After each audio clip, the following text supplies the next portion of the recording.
जैसे ये शिवलिंग आपने बनाया बालू रेत का, मिट्टी का, जो शिवलिंग का निर्माण करा है, उस शिवलिंग का निर्माण करने के बाद में आपके मध्य में जब आप शिवलिंग बनाते हो घर के अंदर हॉल में या मंदिर में, तो ऊपर कोई कुंडी वगैरह लगी हो, पंखा लगा हो, उस पे से रस्सी बांध कर लेकर आकर इस फुलेरे को इस तरह से शिव जी के ऊपर लटकाया जाता है। इसको फुलेरा कहते हैं। ये भगवान शंकर का अखंड सौभाग्य देने का फुलेरा होता है, जिसको माता पार्वती जी, उमा, कात्यायनी देवियों ने इसका स्मरण किया। एक गोल होता है, गोल, चौकोर, तिरछा, जिस तरह से भी बनाना हो, पर शिव जी के ऊपर नीचे शंकर भगवान होते हैं। ये थोड़ा ऊंचा, जिससे पूजन भी आराम से हो जाए, इसको ऊंचाई की ओर लगाया जाता है, जिससे भगवान, जैसे अपन जलाधारी लगाते हैं, उसी तरह से इस फुलेरे को लगाया जाता है। तो इस फुलेरे में कहीं ना कहीं पत्तियों को भी लगाना चाहिए। माला के साथ में कोई आम की पत्ती हुई, अशोक की पत्तियां हुई, उसका भी स्मरण इसमें आता है महाराज, उसका भी स्मरण। जैसे भगवान देवाधिदेव महादेव का शिवलिंग का जब दर्शन हो गए सबको फुलेरा का, अरे जम के तो बोलो, हो गए ना। और जितने लोग आस्था पर सुन रहे हैं, जितने लोग फेसबुक यूट्यूब पर सुन रहे हैं, अगर आपके स्मरण में फुलेरा नहीं हो तो उसका दर्शन अवश्य करिएगा। शिव मंदिर में अगर जलाधारी भी लगी हुई है तो जलाधारी से फूल बांधकर नीचे की ओर लटकाना चाहिए, पर लटकाना चाहिए, फुलेरा बनाना चाहिए।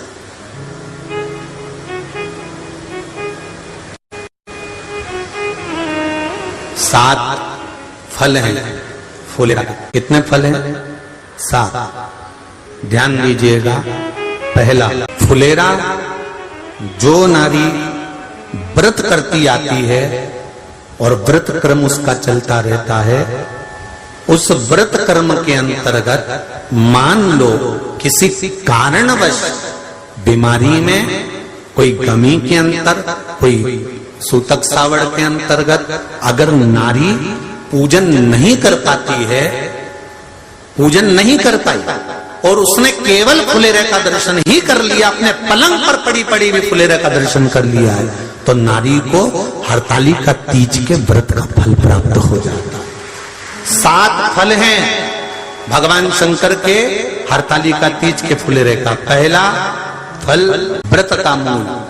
दूसरा, यदि कोई नारी आई और उसके संतान नहीं, 10 साल, 8 साल, 5 साल, 6 साल, 7 साल, 12 साल, 15 साल हो गए, उस फुलेरे का मात्र स्मरण कर एक पुष्प भी उसने अगर हल्दी कुंकू का लगाकर उस फुलेरे का टच कर भगवान शिव के पावन चरणों में रख दिया है और विनती कर गई है, तो अगला फुलेरा वो खुद बनवाती है, उसकी गोदी में संतान आ ही जाता है। अगला फुलेरा वो खुद बनवाएगी, के जाएगी, जी अगली बार फुलेरा मेरी तरफ से बनवा देना, मंदिर में फुलेरा मेरी तरफ से लगवाना, अगली बार जब तुम पूजन करो तो फुलेरा मेरी तरफ से बनवाना। ये फुलेरे का मान। तीसरा, महाराज हम कोई दान, गौदान, हरतालिका तीज की किताब है आपके यहाँ, जो लोग पढ़ते होंगे हरतालिका तीज की किताब, उसमें लिखा है ब्राह्मण देव को ये दान देना है, ऐसा दान देना है। अब कोई गरीब है, कोई साधारण है, नहीं है किसी की कैपेसिटी, नहीं दे सकता, तो क्या होता है? तो कहा हम गौदान नहीं कर पाते, हम स्वर्ण दान नहीं कर पाते, हम वस्त्र दान नहीं कर पाते, हम मुद्रा दान नहीं कर पाते, हम अन्न दान नहीं कर पाते, हम ये सारे दान अगर नहीं भी कर पाते हैं, तो शिव महापुराण की कथा कहती है तीसरा फल फुलेरे का है कि मात्र फुलेरे का दर्शन, स्पर्श कर लेने से सारे दानों का पुण्य फल प्राप्त हो जाता है। यह तीसरा फल फुलेरे। अब हरतालिका तीज का फुलेरे का चौथा महत्व है महाराज। चतुर्थ महत्व हरतालिका तीज के फुलेरे का है, जो कुंवारी कन्या हरतालिका व्रत करती है या हरतालिका तीज का उद्यापन कर देती हैं, या किसी कारणवश शरीर ऐसा नहीं रहा कि बिना पानी के नहीं रह सकती, तो 2 बूंद अगर उन्होंने पानी भी पी लिया है या कोई कारणवश एक कुछ गलती हो भी गई है, तो मात्र फुलेरे का दर्शन कर लेने से वो गलती शंकर स्वीकार कर उसको क्षमा कर देते हैं। ये चतुर्थ भाव के अंतर फुलेरे का अगला वर्णन करा गया। महाराज शिव तत्व की ओर, शंकर भगवान की ओर हम ना काशी जा सकते हैं, हम ना सोमनाथ जा सकते हैं, हम ना किसी स्थान पर जाकर एकांत में भगवान शंकर का स्मरण कर सकते हैं। मान लो हमें एकांत में बैठकर शिव की भक्ति करना है, किसी मंदिर में किसी देवालय में जाकर भक्ति करना है, तो फुलेरे का मात्र दर्शन करने से, पूजन स्मरण करने से उस भक्ति का फल भी हमारे खाते में आ जाता है। और फिर अगला आखिरी का जो वर्णन किया गया है वो कहा गया कि पार्वती मैया गुफा में जाकर भगवान का भजन करती थी, शिव का स्मरण करती थी और फिर अपनी सहेलियों के साथ बैठकर शंकर का स्मरण करा, जिसका फल पार्वती को मिला। तो कहा हम ना किसी गुफा में प्रवेश कर सकते हैं, ना हम किसी गुफा में या जंगल में जा सकते हैं।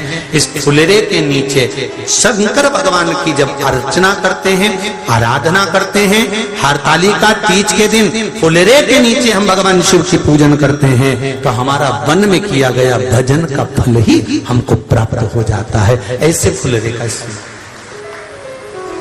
हरतालिका तीज का पूजन व्रत कुंवारी कन्या कर सकती है, शादी होने के बाद भी नारी कर सकती है। अंतिम अवस्था तक प्राण छूटे तब तक हरतालिका तीज का व्रत नहीं छोड़ना चाहिए। एक व्रत हमेशा याद रखो, एक एकादशी और एक हरतालिका। हाँ, इतना जरूर है, ज्यादा शरीर बेकार हो गया, बुढ़ापा आ गया, शरीर नहीं साथ दे रहा, तो कुछ फल खा लो, कुछ चाय दूध जूस आप लेकर कर लो। इतना भी नहीं बने, शरीर बहुत ही बेकार हो गया, तो आप एक समय फल का फलहार धारण कर लो, ठीक है।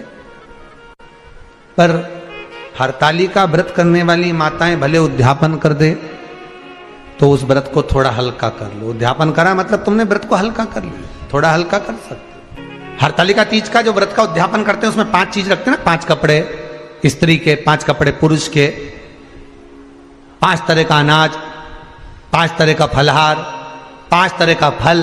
तो 5 तरह का जो फल रखाता है हरतालिका तीज के उद्यापन में, दुनिया के लोग उस 5 तरह के फल को केला गिन ले, पपीता गिन ले, मौसम्बी गिन ले और अनार गिन ले, संतरा गिन ले, सब कुछ गिन लेते हैं, पर उस 5 तरह के फल में धतूरे को नहीं गिनते। पर शिव कथा में वर्णन आता है, हरतालिका तीज के उद्यापन में लिखा हुआ है, सबसे पहले 5 फल अगर गिनना है तो उसमें पहले धतूरे को गिनो, क्योंकि शंकर को वो प्रिय होता है, शंकर उसको स्वीकार कर लेता है। और धतूरा शंकर भगवान को क्यों चढ़ाया जाता है उसका प्रसंग आपको पहले भी कहा, आज फिर कहते हैं। धतूरा जब हम भगवान शंकर को समर्पित करते हैं तो हमारा कोई कार्य अटक रहा होता है, जिस कार्य को बार बार एग्जाम में बैठे हो, बार बार परेशान हो रहा है, बार बार इंटरव्यू देने जा रहे हो, नहीं हो रहा, एक बार धतूरे को हृदय से, भगवान को प्रेम से, करुणा सागर मेरे शंकर को दिल से एक बार वो धतूरा भगवान से विनती कर कर उसको चढ़ाओ तो सही, भगवान तुम्हारा कार्य सफल कर देगा। पर दिल से चढ़ाना, हृदय। हरतालिका तीज की पूजन करने वाले को चाहिए कि बालू का, मिट्टी का शिवलिंग बनाना चाहिए। फुलेरा जो बनाया गया है ऊपर शंकर जी के ऊपर लटकाने के लिए, टांगने के लिए, उसके नीचे शिव, पार्वती, गणेश जी की सुंदर बालू की मूर्ति बना लेना चाहिए, पार्थिव लिंग का निर्माण कर लेना चाहिए, शिव की आराधना करना चाहिए। जो फल आपके पास में हो शंकर को समर्पित करना चाहिए, पूजन करना चाहिए, आराधना करो। सबसे पहली पूजन हरतालिका तीज की प्रदोष काल के अंतर्गत हो जाना चाहिए, शाम के समय पर।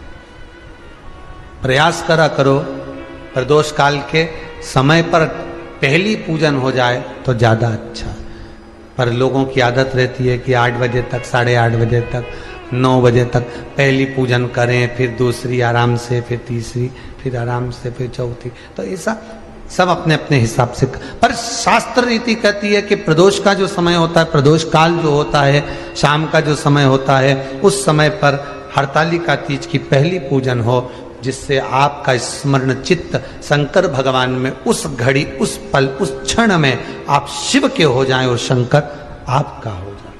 हाँ, अगर किसी के आने में देरी हो, कोई आ नहीं पा रहा है, बहुत देरी हो रही हो, तो हरतालिका पूजन व्रत वर्णन करता है कि शिवलिंग का निर्माण, पार्वती जी की मूर्ति का निर्माण, गणेश जी का निर्माण और फुलेरा जो बनाया हुआ है, ये प्रदोष काल के पहले बंद कर तैयार हो जाना चाहिए। प्रदोष काल के अंतर्गत फुलेरा नहीं बनना, फुलेरा पहले बन जाना चाहिए। और बहुत विशेष बात ध्यान रखिए हरतालिका तीज की, कि शंकर जी का जो अपने स्वरूप बनाया है, पाटे में, थाली में, चौकी पर, चौरंग पर जो स्वरूप बनाया है, वो पहले नहीं रखना है। पहले क्या बांधना है? फुलेरा। पहले फुलेरा बांधिए, उसके बाद उसके नीचे शंकर जी को रखिए। कई अब जो हरतालिका तीज का पूजन करते हैं तो उनके लिए हो गया, अब दूसरे के लिए भी सुन ले। जो नारी हरतालिका तीज का पूजन नहीं करती, व्रत नहीं करती, साधना नहीं करती, उसके लिए भी कहा गया कि आप अगर ये व्रत नहीं करते हो तो एक कार्य जरूर करना, कहीं पर फुलेरा बंधा हो, हरतालिका की पूजन हो रही हो, 5 मिनट 10 मिनट निकालकर अपने आसपास के किसी पौधे में से पत्तियां लेकर या पुष्प लेकर, 5 वृक्ष की पत्ती या 5 वृक्ष के पुष्प लेकर शंकर भगवान को जब पूजन हो रही हो, 5 मिनट माताएं जब पूजन कर रही हों, तब आप भी उस पुष्प को, उस पत्तियों को शंकर को समर्पित कर सकते हो। ये नहीं चढ़ा सकते तो 5 फल नहीं चढ़ा सकते तो 5 कुछ भी पुष्प आदि का आप शिव को समर्पित करो। पर क्यों चढ़ाया जाता है, किस लिए चढ़ाना चाहिए? तो कहा कन्या स्त्री अगर मान लो हरतालिका का व्रत नहीं करती, पूजन नहीं करती, आराधना नहीं करती, तो वो कन्या, वो नारी, वो स्त्री, वो पुरुष कार्य तो बहुत करेगा, दुकान भी 4 चलाएगा, व्यापार भी बढ़ाएगा, पर संपदा को जोड़ नहीं पाएगा। 1 रुपए कमाएगा, 1.25 रुपए खर्च वाला काम चलेगा। हस्त नक्षत्र में जो तृतीया पड़ती है, हस्त नक्षत्र के अंतर्गत जो तृतीया का महत्व कहा गया है, वो संपदा को बढ़ाती है, मनोकामना को पूर्ण करती है। इस नक्षत्र के अंतर्गत जो तृतीया आती है, वो मनोकामना को पूर्ण कर कर चली जाती है। इसलिए शिव की आराधना के लिए प्रथम हस्त नक्षत्र में किया गया दान, हस्त नक्षत्र के अंतर्गत तृतीया के दिन किया गया पुण्य, हस्त नक्षत्र में तृतीया के दिन किया गया श्रृंगार, हस्त नक्षत्र में तृतीया के दिन करा गया अपना सुंदर सिंदूरा, भगवान का आनंद, 5 तरह के वस्त्र, 5 तरह के स्त्री के वस्त्र, पुरुष के वस्त्र, 5 तरह का फल, 5 तरह का अनाज, ब्राह्मण को बुलाकर ब्राह्मणी के साथ आप या तो ब्राह्मण से उद्यापन करवाएं या फिर आप स्वयं भी करते हैं तो शिव को समर्पित करके ब्राह्मण और ब्राह्मणी को भोजन कराकर वो भाग प्रदान करें। यही हरतालिका तीज के उद्यापन का वर्णन आता है। सुंदर भाव से हरतालिका माता आप सभी की मनोकामना पूर्ण करे। हर हर महादेव।